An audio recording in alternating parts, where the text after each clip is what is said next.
The Last of Us Part 2 is a deep story about revenge and the loss of one's identity. It makes you feel like a bad person every chance it gets, and it gets plenty of chances, trust me, because I felt bad about myself for a lot of the playtime. With its realistic violence, gritty story, and edge-of-your-seat stealth gameplay, The Last of Us Part 2 is a game you hate to love, but it's a big contender for Game of the Year. Ghost of Tsushima is a deep story about revenge and the loss of one's identity.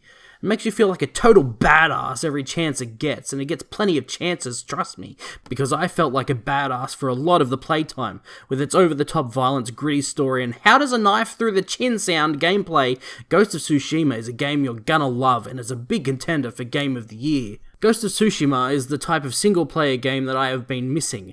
It follows the modern Sony formula of having interesting characters and telling a story, and it has great gameplay to back it up, just like a lot of Sony's first-party titles do, but Ghost of Tsushima is unique in the current worldwide studio's catalogue because it doesn't mind just being a goddamn video game. It's not trying to reinvent the wheel or give you a new type of gameplay experience. It's an open-world game full of main missions and side quests with a lot of collectibles that look damn good on you. You've seen it before, I guarantee it, and it's because of that I can't get enough of it. Of course I want new experiences in my games. I want people to push technology and make me feel feelings I've never felt before, but I don't want that all the time. Sometimes I just want to run around slicing dudes up and shooting explodey arrows without the game telling me I need to feel bad about it. Kratos used to run around murdering every motherfucker he saw, and I loved that, but oh no, now he has a son and he has to be a good role model. Pfft, sure, he can still kill stuff, but like in a nice way. Now don't get me wrong, I still loved the God of War reboot. It was just a different kind of love.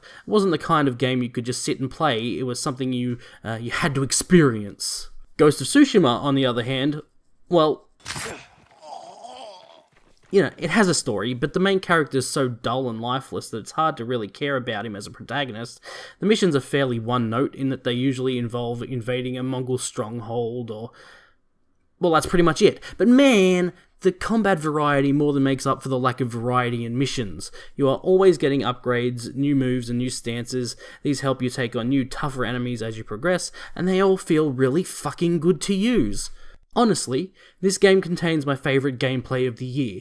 Based purely on how fun it is to murder bitches, this game gets all of the praise I can heap onto a game. It's just fun, and such a pleasant change of pace after spending 23 hours in the mushroomy gloom world of The Last of Us Part 2. I hate that games have gotten to a point in the last few years where AAA somehow means gritty or realistic. Back in the PS2 days, AAA just meant well-made game, and it's not like Ghost of Tsushima is a laugh-out-loud riot or anything. The story is serious, and the developers have committed to its world, the characters, and the very real history it's based on. But once those cutscenes end, boy, this shit is popping off!